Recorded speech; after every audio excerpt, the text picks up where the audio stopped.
Corona आपकी सेहत से खिलवाड़ तो कर ही रहा है, साथ ही देश की आर्थिक सेहत को भी वो बिगाड़ रहा है। लॉकडाउन के चलते रोजगार छिन रहे हैं, काम धंधे ठप पड़े हैं, देश का गरीब तबका डबल मार झेल रहा है। कोरोना कैसे लोगों को कंगाल कर रहा है, इस पर पहले आपको एक रिपोर्ट दिखाते हैं।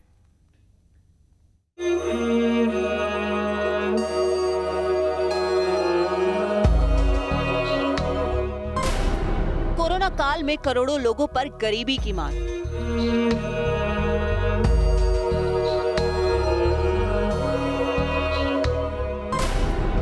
महामारी के बीच पाई पाई के मोहताज हैं परिवार। हिंदुस्तान में कहर बरपा रहा कोरोना सिर्फ लोगों की जान नहीं ले रहा, बल्कि देश के करोड़ों लोगों को गरीबी के दलदल में धकेल चुका है। दरअसल कोविड-19 के संक्रमण को रोकने के लिए लगाए गए लॉकडाउन की वजह से लाखों श्रमिकों को अपनी रोजी रोटी से हाथ धोना पड़ा। मुश्किल के इस दौर में उनकी बचत खत्म हो गई है और वो पाई पाई को मोहताज हो गए हैं। बचत खत्म होने के बाद श्रमिकों का परिवार जरूर खर्च के लिए कर्ज लेने को मजबूर हो चुका है। बेंगलुरु की अजीम प्रेमजी यूनिवर्सिटी की रिपोर्ट में दावा किया गया है कि कोरोना संकट की सबसे बड़ी मार गरीबों पर पड़ी है। रिपोर्ट के मुताबिक कोरोना की पहली लहर में पिछले साल मार्च से अक्टूबर 2020 के बीच 23 करोड़ गरीब मजदूरों की कमाई 375 रुपए की न्यूनतम मजदूरी से भी काफी कम हो गई है। रिपोर्ट में ये भी कहा गया है कि शहरी इलाकों में गरीबी 20% और ग्रामीण इलाकों में 15% तक बढ़ गई है। इसमें कोरोना की दूसरी लहर के बाद गरीब लोगों की हालत और खराब होने की आशंका जताई जा रही है। महामारी की मार का असर बेरोजगारी दर पर भी देखा जा रहा है। CMIE के मुताबिक देश भर में कोविड-19 के बढ़ते मामलों के बीच लागू लॉकडाउन और अन्य पाबंदियों के चलते बेरोजगारी दर 4 महीने के उच्च स्तर पर यानी 8% तक पहुंच गई है। आंकड़ों के मुताबिक राष्ट्रीय बेरोजगारी दर 7.97% पहुंच चुकी है। शहरी क्षेत्रों में बेरोजगारी दर 9.78%, जबकि ग्रामीण इलाकों में 7.13% है। मार्च 2021 में राष्ट्रीय बेरोजगारी दर 6.50 थी। कोरोना की वजह से जारी सख्ती का असर सेविंग्स पर देखा जा रहा है। लोगों की बचत में लगातार गिरावट आ रही है।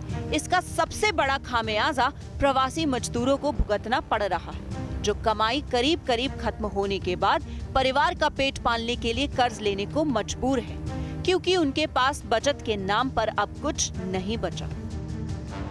एक तरफ करोड़ों लोगों पर गरीबी की मार पड़ी है, तो वहीं इसका असर अर्थव्यवस्था पर भी देखा जा रहा है। कोरोना की दूसरी लहर के बाद तमाम रेटिंग एजेंसियों ने भारत के विकास को लेकर अपने अनुमान को घटा दिया है।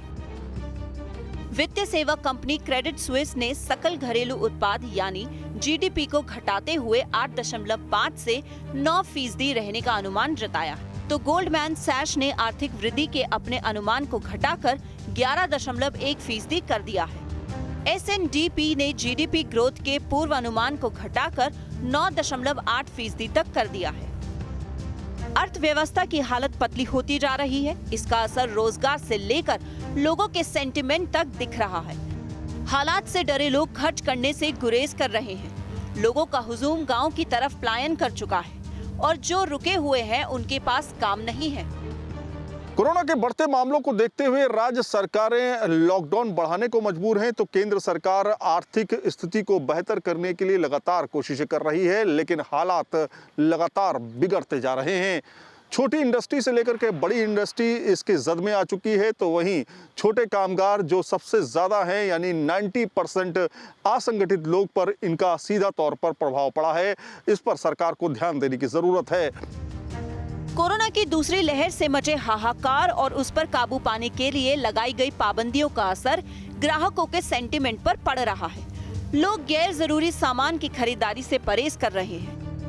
अप्रैल में ग्राहकों के सेंटिमेंट में 3.8% की गिरावट आई है, जो मई 2020 के बाद सबसे बड़ी गिरावट है। वहीं हफ्ता दर हफ्ता देखें तो 2 मई को खत्म हफ्ते में गिरावट 5.4% रही है, जो नवंबर के बाद से सबसे बड़ी गिरावट है। इससे पहले 18 अप्रैल को कंज्यूमर सेंटिमेंट में 4.3% और 25 अप्रैल को खत्म हफ्ते में 4.5% की गिरावट आई थी।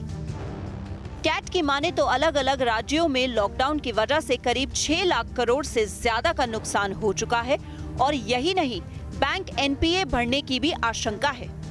जानकारों का मानना है कि मार्केट बंद रहने से बिक्री घटी है और अब ग्राहकों की कमाई घटने से हालात लगातार खराब होते जा रहे हैं। ओवरऑल अगर यहाँ पर सेंटिमेंट की बात करें तो सेंटिमेंट बहुत पुअर हैं, लोगों की जॉब बहुत ज़्यादा जा चुकी हैं और दूसरी तरफ है लोगों की इनकम ना होने से भी और बहुत सी ऐसी वस्तुएं हैं जिनको लोग अब खरीदारी करने से बच रहे हैं।